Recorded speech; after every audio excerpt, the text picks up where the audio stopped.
প্রথম দিন 17 উইকেট পড়ে গিয়ে 72 বছরের পুরনো রেকর্ড ভেঙে যাওয়ার পর এই পার্থ টেস্টের দ্বিতীয় দিন পড়লো মাত্র 3 উইকেট, তাও আবার সেটা অস্ট্রেলিয়ার লোয়ার অর্ডারের। রোহিত শর্মা এখন নিশ্চয়ই মনে মনে ভাবছেন যে দ্বিতীয় টেস্টের স্কোয়াডে গিয়ে তিনি যোগ দিলেও ওই ম্যাচের একাদশে তিনি সুযোগ পাবেন তো। না না, আমি জাস্ট মজা করছিলাম, তিনি যেহেতু এই দলের অধিনায়ক তো তিনি তো ডেফিনেটলি প্লেইং ইলেভেনে থাকবেনই থাকবেন, অন্য কোনো কারণে না হোক অন্তত ক্যাপ্টেন্স কোটায় তিনি থেকেই যাবেন। তো যাই হোক, এই দ্বিতীয় দিন অস্ট্রেলিয়া খেলা শুরু করেছিল 67-7 এই অবস্থায়। তো এই দিনের দ্বিতীয় ওভারের একদম ফার্স্ট বলেই জসপ্রীত বুমরা তুলে নিলেন অস্ট্রেলিয়ার শেষ আসা অ্যালেক্স ক্যারির উইকেটটা। একদম শর্ট অফ দ্য লেংথ একটা ডেলিভারি ছিল, ওই জায়গায় অ্যালেক্স ক্যারি একটা আউটসাইড এজ হয়ে গেলেন, তো ফলে উইকেট কিপার ঋষভ পান্তের হাতে ক্যাচ দিয়ে তিনি প্যাভিলিয়নে ফেরত গেলেন ওই 19 রান করেই। এরপর নেথন লায়ন এসে একটা বাউন্ডারি মেরেছিলেন, তারপর তাকেও বেশিক্ষণ টিকতে দিলেন না হার্ষিত রানারও একটা শর্ট পিচ ডেলিভারিতে নেথন লায়ন ওই জায়গাটা আউটসাইডে ঝরনি, তিনি আবার আপার কাট বা কাট মতো একটা করতে গেছিলেন, তো ওই জায়গাটা ঠিকমতো কানেক্ট হয়নি বল, গ্লাভসে বল লেগে ওই থার্ড স্লিপে ফিল্ডিং করা KL রাহুলের হাতে ক্যাচ দিয়ে তিনিও প্যাভিলিয়নে ফেরত চলে যান। অস্ট্রেলিয়া স্কোরটা হয়ে যায় তখন 9 উইকেটে 79।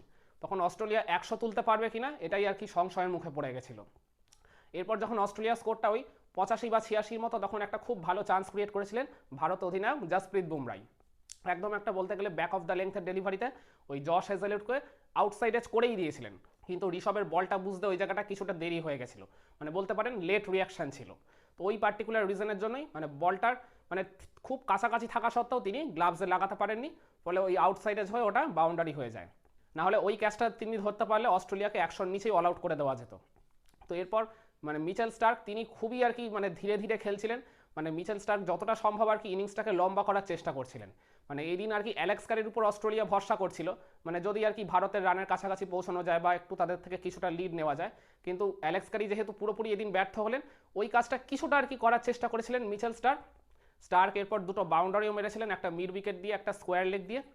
যখন মনে হচ্ছিল প্রথম সেশনটা স্টার্ক আর হ্যাজেলউড অলমোস্ট কাটিয়েই দেবে, তখন ঠিক একদম প্রায় শেষের দিকে মানে ফার্স্ট সেশনে খেলা শেষ হওয়ার তখন আর 2-3 মিনিট মতো বাকি, ওই জায়গাটায় হার্ষিত রানার শিকার হন এই মিচেল স্টার্ক।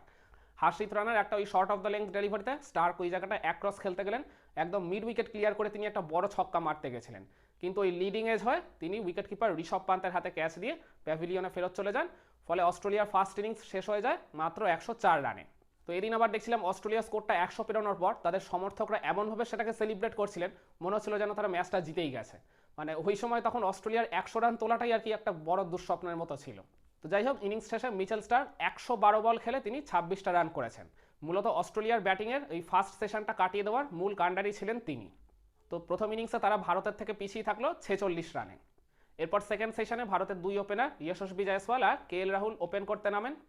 তো তাদের শুরুটা বেশ ভালো হয়েছিল, তারা আর কি একদম দেখে শুনে খুবই ধীরে সুস্থে স্টার্ট করেছিলেন, যেরকমটা আমি এর আগের একটা ভিডিওতে সাজেস্ট করেছিলাম, মানে যে ভুলটা তারা প্রথম ইনিংসে করেছিল। তো এই দিন আর কি তারা দুজনেই খুব সতর্ক ছিলেন, আর খুবই সারপ্রাইজিংলি দেখলাম উইকেটটা কিন্তু তুলনামূলক কিছুটা বেটার হয়ে গেছিল আর কি সেকেন্ড ইনিংসে। অতটাও হাই বাউন্স ছিল না, যার ফলে ব্যাটারদের স্ট্রোক নেগোশিয়েট করাটা তুলনামূলক কিছুটা ইজি হয়ে গেছিল প্রথম ইনিংসের তুলনায়।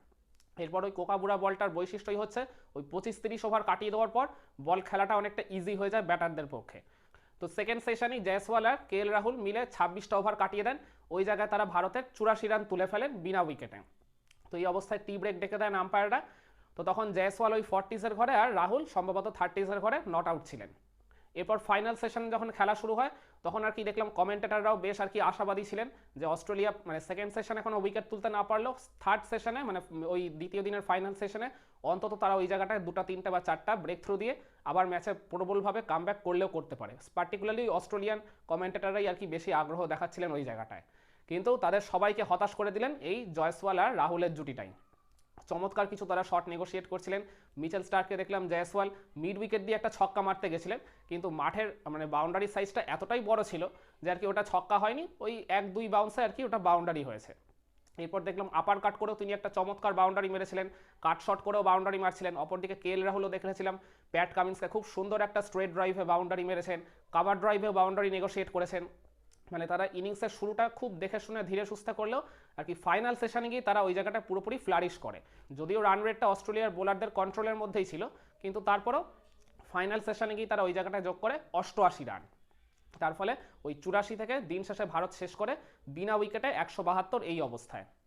তো ফলে খুবই শক্তপোক্ত একটা পজিশনে ভারত রয়েছে। এছাড়া দেখেছিলাম জয়সওয়াল ওই অস্ট্রেলিয়ার অফ স্পিনার নাথান লিওনকে ওই প্রায় ইনিংসের ওই প্রায় দিনের একদম এরপর দেখেছিলাম এছাড়াও দেখেছিলাম অস্ট্রেলিয়ার ওই অফ স্পিনার নাথান লিওনকে ওই দিনের প্রায় একদম শেষ বেলায় জয়সওয়াল ওই ডাউন দ্য উইকেটে এসে লং অন দিয়ে একটা বিশাল ছক্কা মারলেন। মানে ওটা এতটাই জোরে তিনি পাওয়ার জেনারেট করে মেরেছিলেন, ফলে ওটা মিস হিট হওয়ার আর কোনো চান্স ছিল না। ফলে ছক্কা মারতে গিয়ে যেটা স্টার্কের বলটা বাউন্ডারি হয়েছিল, ওইটা হওয়ার কোনো রকম কোনো সুযোগই ছিল না ওই জায়গাটায়।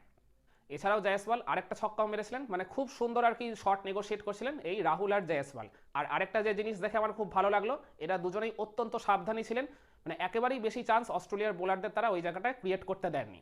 আর এছাড়াও আরেকটা জিনিস দেখে খুবই অবাক হলাম, মার্নাস লাবুশেন, আমরা যাকে চিনি একজন লেগ ব্রেক বোলার হিসেবে, তো তিনি এদিন আবার হঠাৎ করে দেখলাম মিডিয়াম পেস বোলিং করলেন। মিডিয়াম পেস বোলিং কি, তাও আবার 130+ বোলিং করছিলেন, মানে বেশ আর কি অস্বস্তিতে রাখছিলেন রাহুল আর জয়সওয়ালকে।